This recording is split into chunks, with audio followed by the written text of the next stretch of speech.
In any line of work, there's going to be curveballs thrown every now and then, and today was one of those days. Cave-ins are somewhat common, especially in this time of year. In the last few months, we've had a couple of good rounds of snow and rain, and when the grave is opened up, sometimes that saturated ground doesn't hold up as well as it does in the drier season. I'm of the opinion that anytime we get the chance, we should set up the Wilbert way, with the vault suspended above the grave, so that when the family arrives to the cemetery, they were able to have their committal service and watch the vault be sealed and lowered if they so choose. In a lot of cases, we end up doing what's referred to as a false set, where the committal service is set up away from the grave, and at some point, the grave is dug out, and after the service has concluded, the casket will be lowered into the vault, and the vault will be lowered into the grave using the buggy. Thankfully today, I got a hold of the gravediggers, and they were just on the other side of town getting ready to dig a grave for the next day, and they offered to come on over and get this dug out. That way I could continue to set up my full Wilbert Way committal service. The gravediggers that dig at this cemetery also dig at dozens of other cemeteries in the area, and usually they're pretty reliable to get a hold of to get them to dig out the grave so we can still set a full graveside. Until they arrive, I'm going to go ahead and get started getting whatever I can get done before the grave is dug out. There's a decent amount of wind today, and I know a lot of rain is coming.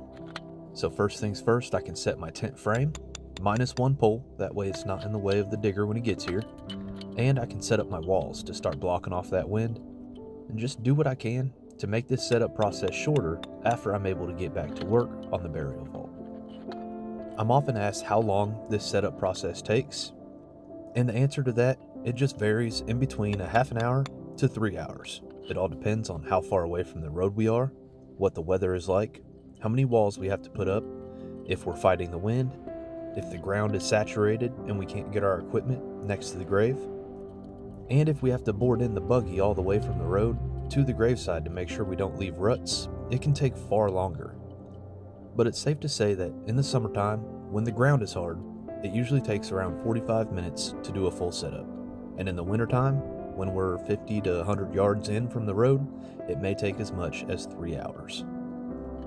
Now, since we are a small company, we do need to give ourselves enough time to get help if anything goes wrong. So in general, we're given 3 hours to set up the funeral. So each funeral home gives us an ETA of about when they're going to arrive at the cemetery. Usually it's around 1 hour after the funeral has started at the funeral home or church. Now, it doesn't make a whole lot of sense to get 3 hours of setup time when it only takes 45 minutes in most cases. But if the vault lid were to break, if the grave were to cave in, if there was a default on the vault itself, if anything breaks with our equipment, we need that time to have someone else arrive to the cemetery so that we can get the setup done properly and before they arrive at the cemetery. This particular cemetery is an hour and 42 minutes away from our shop. So, if anything goes wrong, we're going to be very tight on time to get it fixed.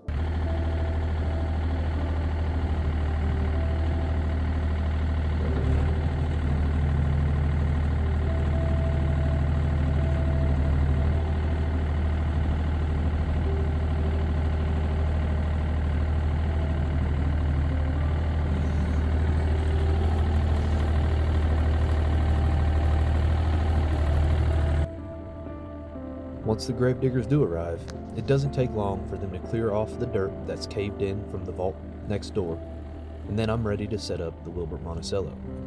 Now, since it's caved off already, it would make sense to think that the grave is not safe to be around. But this is one of the reasons why I bring extra boards to the cemetery. Now, the side that caved in is underneath the dirt pile, so it makes sense as to why all that extra weight caused that wall to collapse. There was only around a foot worth of dirt until the next burial vault was placed in the ground. So the dirt between the burial vault and the open grave is what caved in, and the side that was towards the family did not appear to be loose or unstable. In these situations, I also use extra long wood boards, after of course taking a break to pet Runt, to support the weight of the vault out to the sides as much as possible to make sure too much pressure wasn't placed on the grave walls. If the grave would have caved towards the family, I would have adjusted my platform to set boards over that area to make sure that no one was walking on it, putting pressure on ground that's liable to collapse. Part of being a vault man is just using our better judgment to make sure that the family stays safe, but also doing everything we can to give the family the service that they deserve and the services they're expecting when they arrive to the cemetery.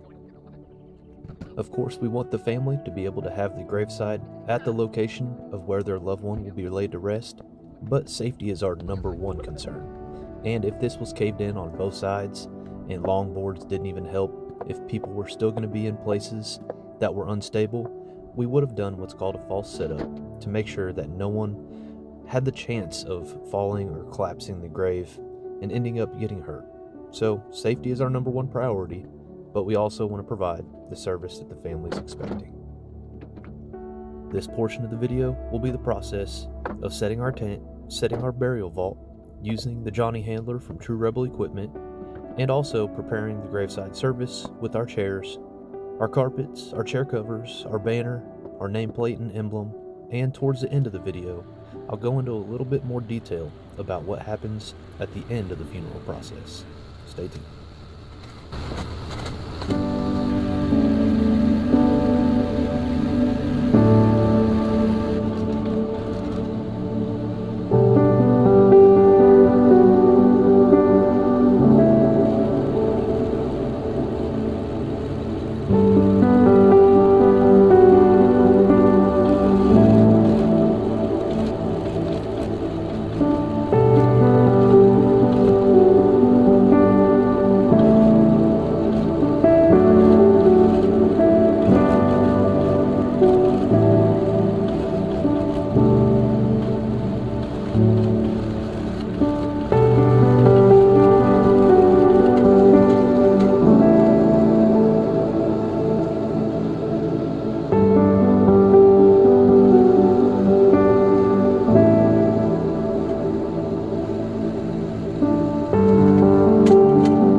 With the setup process now complete, I can go ahead and close off the front of the tent, trapping in all the heat from the heater until the family arrives.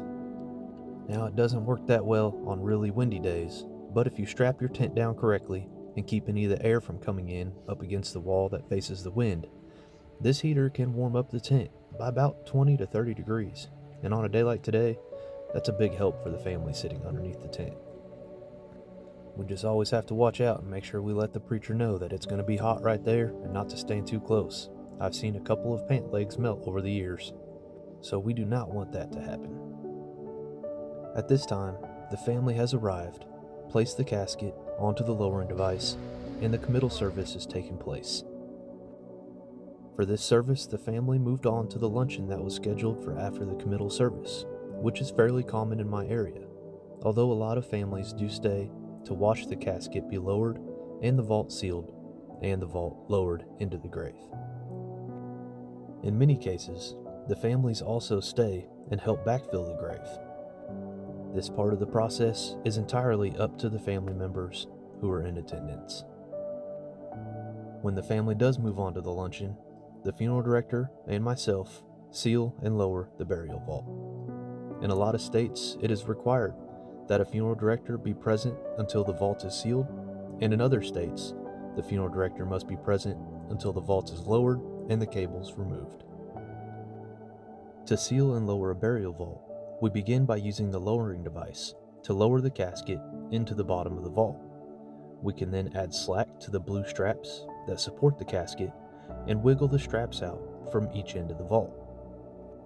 Wilbert burial vaults like this Wilbert Monticello have ridges that are poured into the bottom of the concrete vault that raise the ends of the caskets up around an inch off the base of the vault, allowing us to remove our straps.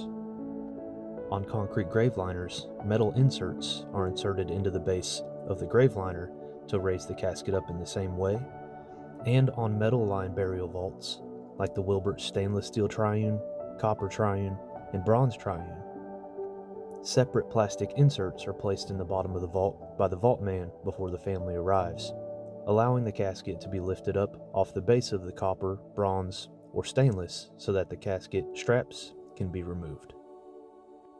Now, before we can remove the lowering device from the rails, we need to remove the guide bars so that there is room to stand in the center of the lowering device. I prefer to remove the lowering device by myself. Oftentimes, there are gravediggers or funeral directors around who could help, but unfortunately, the way that the lowering device is set up, people have a tendency to lift up and pull back when lifting the lowering device off the rails, causing the person on the other end to fall forward, and I've seen people fall while carrying the lowering device when two people try to do it, and I've also had a cemetery worker pick up one end of the lowering device when I was attempting to remove it by myself.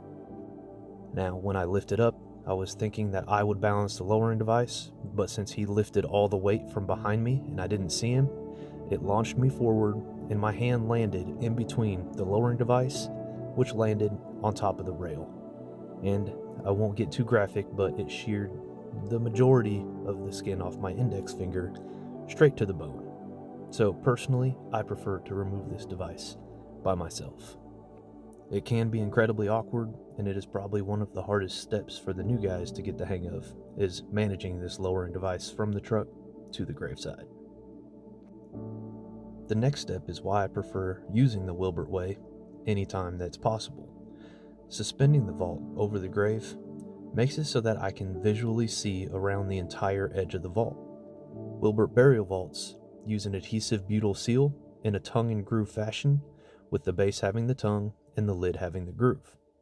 The seal is installed before the burial vault is even poured, and by suspending the vault in this way, I can look all the way around the entire edge of the vault to make sure that this lid sits perfectly aligned with the base. Once the base is raised into the lid, the seal disperses around the tongue of the base and adheres the lid to the base, giving this an air and watertight seal. Now, if the vault base were to be placed in the bottom of the grave and the lid were off to the side with chains attached to a backhoe or sitting on the buggy, when I went to seal that vault, there's a possibility that some dirt or debris had gotten onto the liner preventing a proper seal of the vault. So I prefer the Wilbert way in every circumstance where it's possible. It is a combination of the weight of the lid, which is around 1,200 pounds, pushing down onto the tongue of the base that disperses the seal around that tongue, but it's also the weight of the backfill dirt that is placed on top of the vault that presses the lid down and disperses the seal even farther. As you can tell, there is still a small gap in between the base and the lid where the liners meet. And if you watched my disinterment video that I showed the process of moving a vault across a cemetery, you can tell that the weight of that dirt compacted that lid down on top of the base, dispersing the seal farther. And that's exactly how this seal is designed to work. On the dozens of disinterments that I've been involved with, we can always tell if there's water on the interior of the vault. When we pick up the vault with our buggy using the harness, if there is water inside of the vault, it will shift to one end, causing one end of the vault to sit lower on the harness. That is one surefire way to tell, but another way to tell is when we do disinterments and the person is either placed in a mausoleum, placed in a new vault, or is being cremated. Obviously, we gain access to the interior of the vault, and most of the time that is done using a jackhammer of some kind or a concrete saw to be able to gain access to the vault, and every vault we've opened has been dry on the interior. And I know people will say that eventually the seal will fail, but Wilbert has a variety of warranties on these vaults, and that is the reason that they have a warranty that lasts only so long. After hundreds of years, there is nothing that will hold up against Mother Nature, and eventually everything goes back to the earth. But the burial vault itself does not stop the natural process of our loved ones returning back to the earth. Nothing stops us from returning to dust from which we came. Once the vault sits at the bottom of the grave, we can release the cables from one end and remove them from the other side. Oftentimes that means cranking the cables out because the small hooks on each end of the cable get caught on the edge of the burial vault. With the vault interred, the only thing left is to pack up all my equipment and head back to the shop to get ready for the next day's service. There is a lot of work that goes into setting a committal service, and sometimes family is only present for 10 minutes or less. I know for some people that doesn't make a lot of sense, but for me, it's perfectly fine. This is my job, and it's what I'm here to do. Even if it takes me 3 hours and a lot of manual labor to set this tent to shield the family from the elements, that is my job, and I was happy to make a comfortable setting for the family to lay their loved one to rest. It is an honor to do this type of work, and it is a job. Families do pay the funeral homes, and the funerals do pay my company, but it does have more of a rewarding feeling at times when I can help families grieve and make things, when it comes to the elements, a little bit easier on the families. There's not too many things in this world that are harder than losing a loved one or a family member or a friend. But one thing that I try to do is make sure that the family doesn't have any added stresses or worries when they're at the graveside, such as getting hurt, getting rained on, not being able to hear the preacher because of the wind, or getting sick from being out in the cold. My job is to just do my best to create a safe environment for the family. So this video has been the process of dealing with a caved-in grave. Now I wish every single cave-in was able to be sorted out in this manner so that the family could have a full standard graveside setup. It is not always the case, and if you would like to see what happens when we place a false setup in the cemetery, feel free to find in the description below a few videos that I will link so you can see how other ways that this process is handled if we have a cave-in or a dangerous hillside setup. Thank you all for watching, and as always, take care and God bless.